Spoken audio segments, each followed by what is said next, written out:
Que ce soit pour le profanateur de Shabbat ou pour l'hérétique, la Torah et le droit rabbinique afférent prévoient un ensemble de règles de punition, y compris des châtiments corporels, voire la peine de mort. De nos jours, chacun le sait, ces règles n'ont plus cours. Mais ne serait-ce pas là le résultat d'un accident, celui de l'histoire exilique? L'idéal juif ne vise-t-il pas, in fine, le rétablissement de ces règles? Le judaïsme a-t-il une essence fondamentaliste? Telle est l'interrogation traitée dans ce livre, Fondamentalisme et humanisme dans le judaïsme, rédigé par le rabbin Rivon Krigier. Bonjour. Bonjour. Vous êtes donc le fondateur de la communauté Massorti d'Adat Shalom, et auteur prolifique en termes de pensée juive. Et donc, vous nous fournissez cet ouvrage qui est paru aux éditions InPress.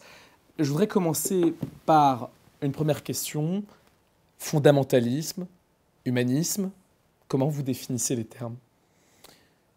On peut dire d'abord que vous avez très bien mis les pieds dans le plat et que ça permet d'entrer dans le cœur du sujet.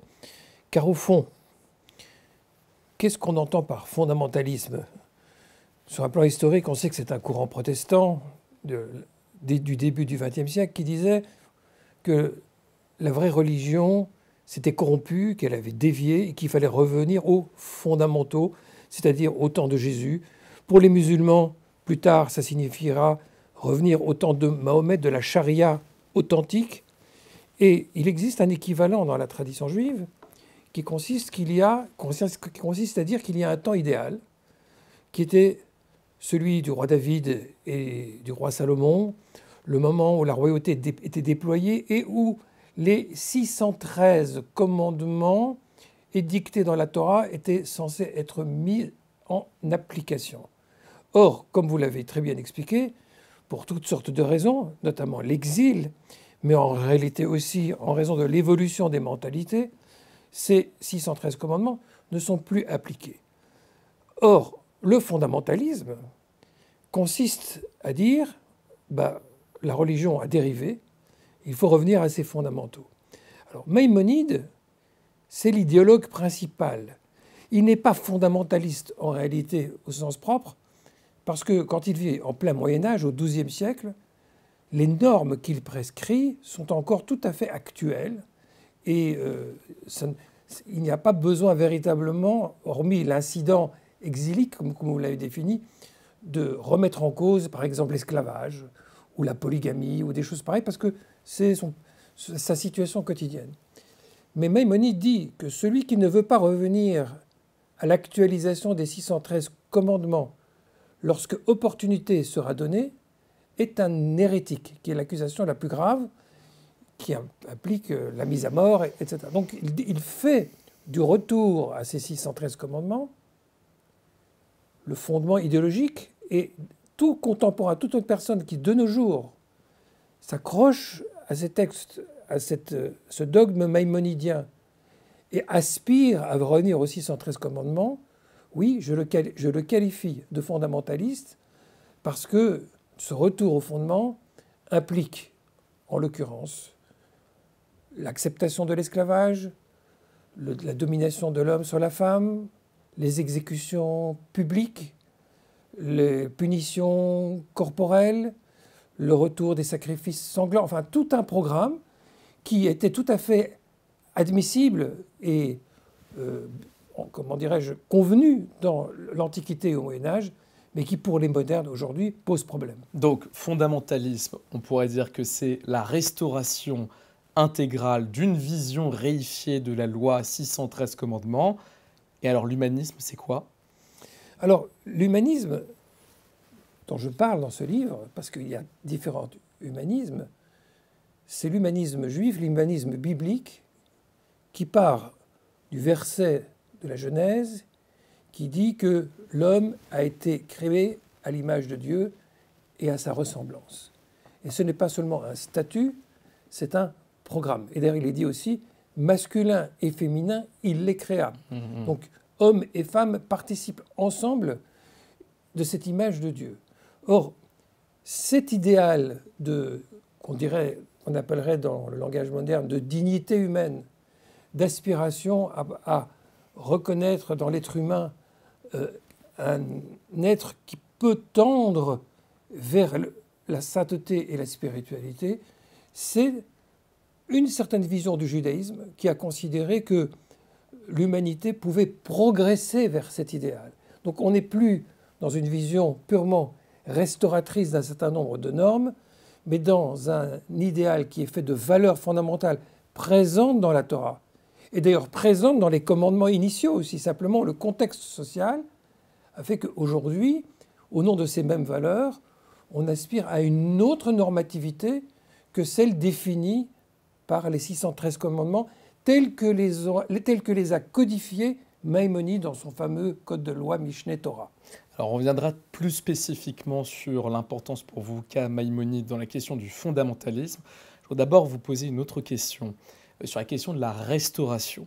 Est-ce qu'au fond, ça n'est pas quelque chose qui est rattaché à toute vie religieuse juive, dans le sens où, dans nos prières par exemple, on prie pour le retour du temple, pour le retour des sacrifices, on prie pour une forme de restauration. Donc est-ce que vous ne vous mettez pas à l'écart un petit peu de ce qui est aujourd'hui une compréhension assez acceptée de la liturgie juive? Alors, bien entendu, la liturgie est imprégnée de tas de valeurs et de notions du passé, d'une certaine nostalgie, et tout n'est pas à rejeter. Il ne faut pas jeter le bébé avec l'eau du bain. C'est parce qu'on a prié très longtemps pour le retour des captifs vers la terre d'Israël que le mouvement sioniste a pu exister et qu'aujourd'hui, il y a un État. Donc, le passé n'est pas en tant que tel mauvais et les idées modernes ne sont pas en tant que telles bonnes. Voilà, ne tombons pas dans une vision binaire. Alors, comment on fait le tri entre le bon grain de l'ivraie? Alors, eh bien justement, en plongeant dans les sources, et je parle des sources rabbiniques, des sources traditionnelles, on se rend compte qu'il n'y a pas une vision unanime autour de la conception restauratrice de Maïmonide des commandements tels qu'ils étaient appliqués il y a 3000 ans. Par exemple, le rabbin Abraham Yitzhak Kook, s'appuyant sur un certain nombre de textes de midrashiques, des commentaires talmudiques, dit que la Tidlavo, un jour dans le temple, il n'y aura plus que de sacrifices végétaux. Bien sûr, il ne précise pas à quelle étape ça va se passer, mais il y a une aspiration de ce type qui va, à contrario de tout l'ensemble du dispositif des commandements des sacrifices sanglants tels qu'ils existent. Une autre grande figure du XXe siècle en Israël, qui est le rabbin Nahum Rabinovitz, dit que la peine de mort, qui est abondamment prescrite et appliquée selon le droit biblique, et entérinée par Maïmonide dans son code de loi, il dit que cette peine de mort-là, en réalité, elle a été en quelque sorte appliquée dans un contexte de sauvagerie, mais que idéalement, si une société arrive à un niveau où elle est capable de punir autrement et de travailler à restaurer, à travailler à la réintégration du coupable dans un stade ultime, elle doit accéder à ce niveau, et il montre un certain nombre de sources rabbiniques dans lesquelles on voit que la peine de mort n'est pas appréciée comme telle. Donc on voit très très bien qu'à l'intérieur même de la tradition juive, au nom d'un idéal, et pour le coup, Nahum Rabinovitch s'appuie sur ce verset que l'homme a été créé à l'image de Dieu, qu'il y a une forme de violence inacceptable, qu'on punisse le meurtre par la mise à mort. On doit essayer de dépasser cette logique rétributive, comme on a dépassé le talion, organe pour organe. Et c'est inhérent à la tradition juive. Alors, une question du coup sur ce qu'on pourrait appeler une forme de relativisation. Je ne mets aucune charge morale dans ce terme, mais de dire qu'il y a des normes qui sont rattachées à un contexte historique et culturel. Comment vous arrivez à trouver l'équilibre avec l'idée de révélation? C'est quand même l'idée qu'il y a forme de peut-être de point d'ancrage intemporel. C'est-à-dire que même le modernisme dont vous vous réclamez, vous le fondez sur le texte, sur l'idée de l'homme créé à l'image de Dieu. Donc il y a bien une sorte de trame qui ne dépend pas de l'histoire. Donc comment vous alliez à la fois ce relativisme historique avec l'idée de révélation? La question que vous posez est la question centrale qui est au cœur de mon ouvrage. c'est la question de l'autorité d'un côté, l'autorité de la révélation face à l'autonomie de l'esprit humain. On va dire, c'est le fil rouge qui traverse l'ensemble de mon travail. Ce que je montre, c'est qu'il y a un moment de basculement très net. Et je parle du point de vue de la loi juive. Lorsque dans la Torah elle-même, et en particulier dans le Deutéronome, il est dit « tu ne pourras rien ajouter et rien retrancher à la loi que je te prescris ». Alors on a l'impression qu'on est dans un système clos, figé et sacré, on ne peut plus rien faire. On doit appliquer les normes telles quelles. Mais dans le même Deutéronome, il est dit « lorsqu'un cas se présentera devant toi et qu'il dépassera les conventions, tu te rendras à la plus haute cour de justice et là, le juge, le Kohen, le prêtre, examinera la situation et décidera. » Et ce passage de Deutéronome 17 a servi de passage fondamental dans la tradition juive pour investir les autorités du peuple, qui deviendront notamment le grand Sanhédrin, et ensuite les différents tribunaux rabbiniques, pour juger des situations, parce que la vie est telle que toujours elle déborde de ce qui existe. Et donc on est constamment en train de devoir réfléchir à l'adéquation de la loi aux nouvelles situations qui évoluent. Et ça, la charge est passée du côté humain. Il y a un fameux verset dans le Deutéronome qui dit « Lo bashamaim » la Torah n'est plus aux cieux. Bien sûr. Et il y a un fameux passage que je ne vais pas citer, c'est trop long, dans le Talmud, qui dit que désormais, il revient au rabbin d'examiner les situations et de décider de la bonne adéquation de la loi. Et c'est là que la chose se fait. Ce n'est pas une décision définitive, c'est un dispositif, une responsabilité. Et c'est celle qui a incombé à tous les rabbins à travers l'histoire et qui incombe aux rabbins présents aujourd'hui, qui doivent autant que possible se réunir, parce que ce n'est pas M. Rivon Kriger ou tel autre rabbin à lui seul qui doit prendre ce genre de décision, mais à travers des réflexions communes, des débats et parfois des votes.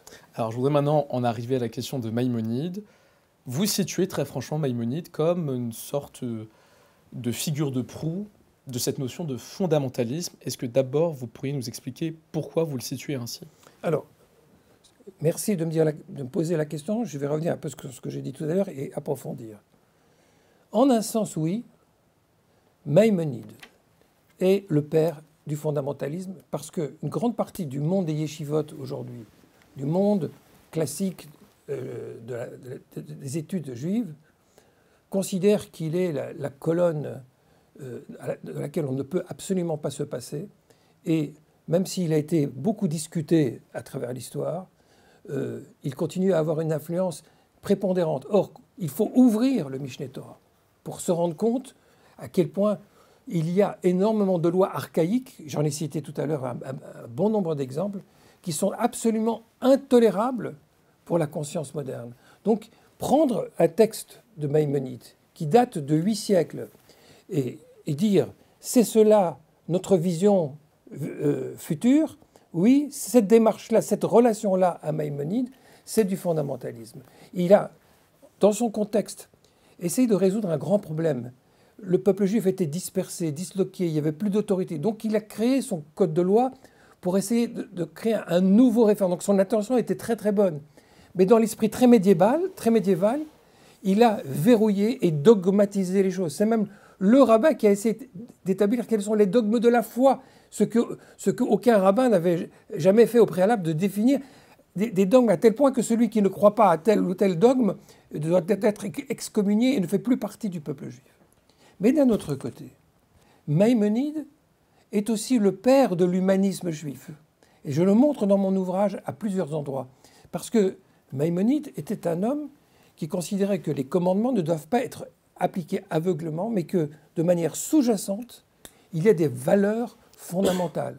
Ce qu'on appelle aujourd'hui la méta-halakha, la halakha sous-jacente à toutes les lois.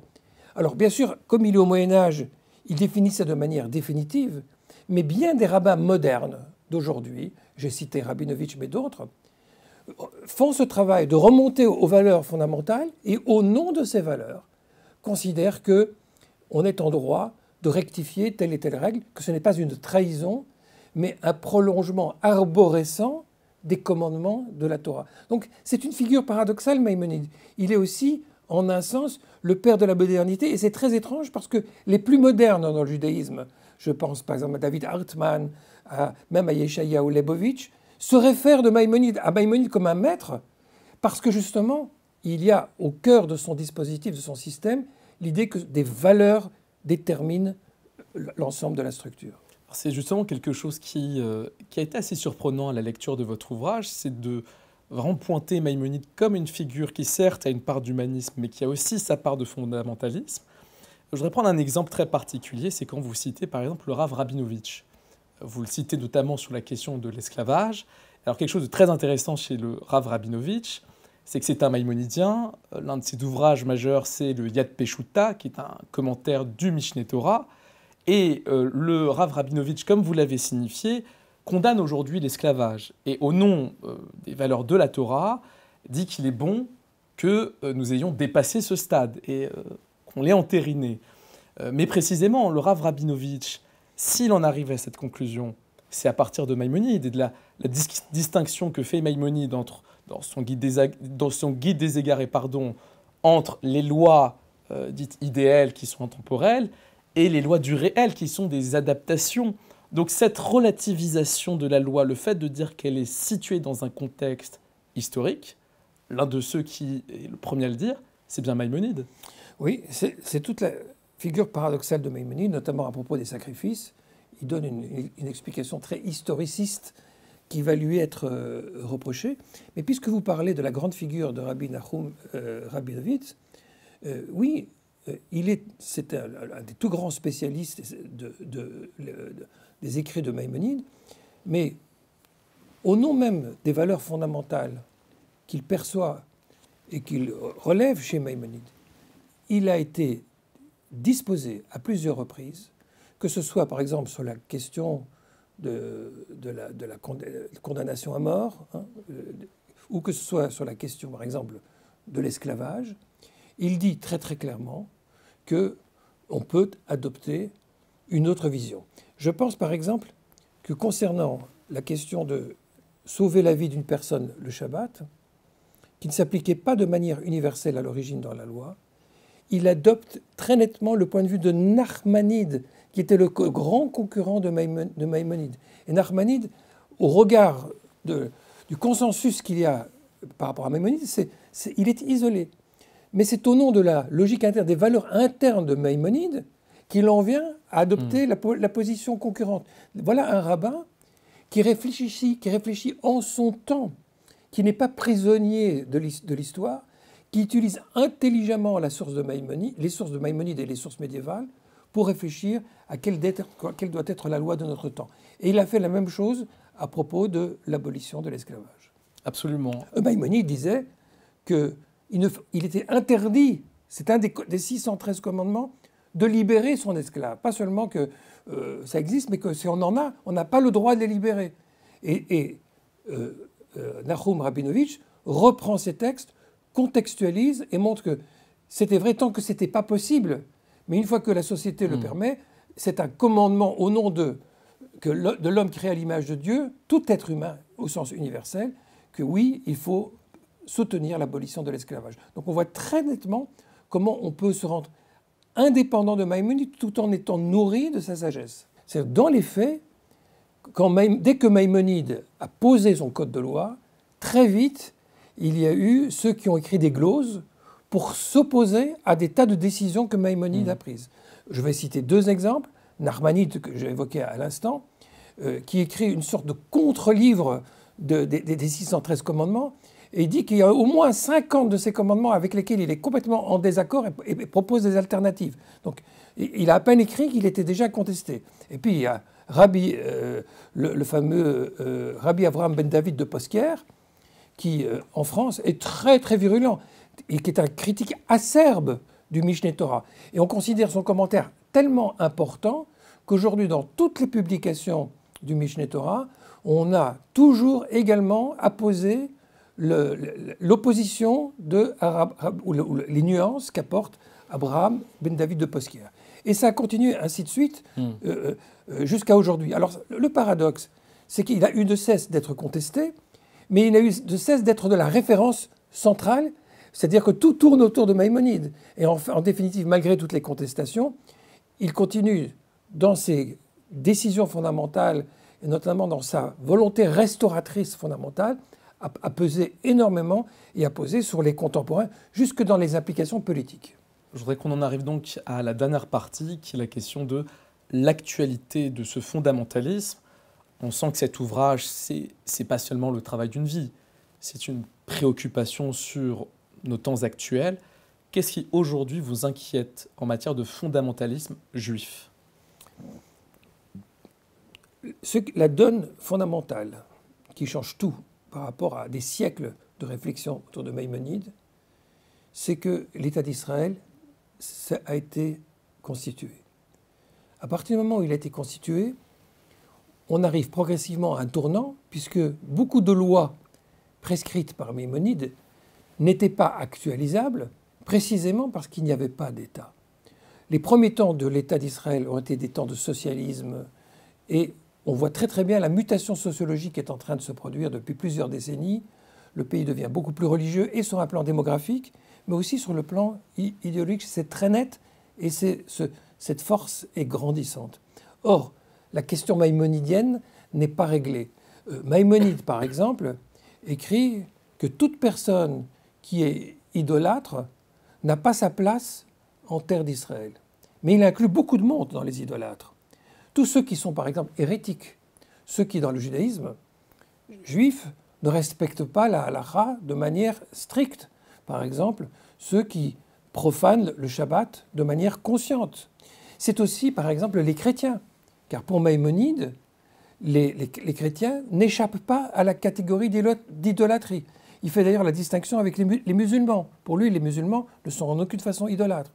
Est-ce qu'un moderne aujourd'hui, et je ne parle pas pour des raisons diplomatiques, mais pour des raisons spirituelles, peut vraiment dire que le christianisme dans son ensemble est une idolâtrie? C'est extrêmement discutable, et de grandes figures rabbiniques du monde juif n'acceptent pas cette sentence maïmonidienne.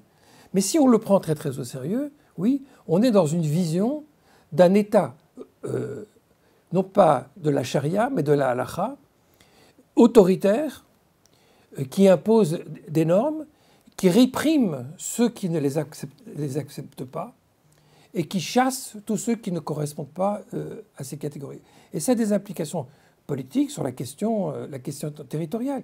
Parce qu'il faut comprendre une chose, un élément capital chez Maïmonide.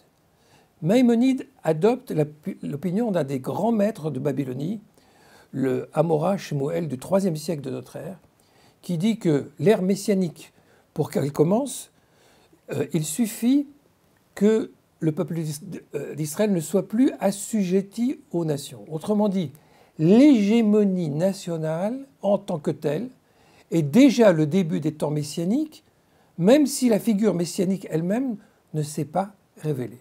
Ce qui veut dire que pour beaucoup de gens, nous sommes entrés dans cette ère, et à partir du moment où nous sommes entrés dans cette ère, ça a plein d'applications pratiques sur la reconstruction du temple, la reconstruction après le temple du Sanhédrin, c'est-à-dire du grand tribunal, qui a le pouvoir de faire toutes ces condamnations et de toutes ces décisions radicales d'un État théocratique.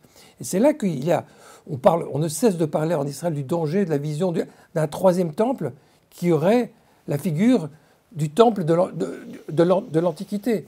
Et c'est devenu un vrai sujet de crainte et de débat de société.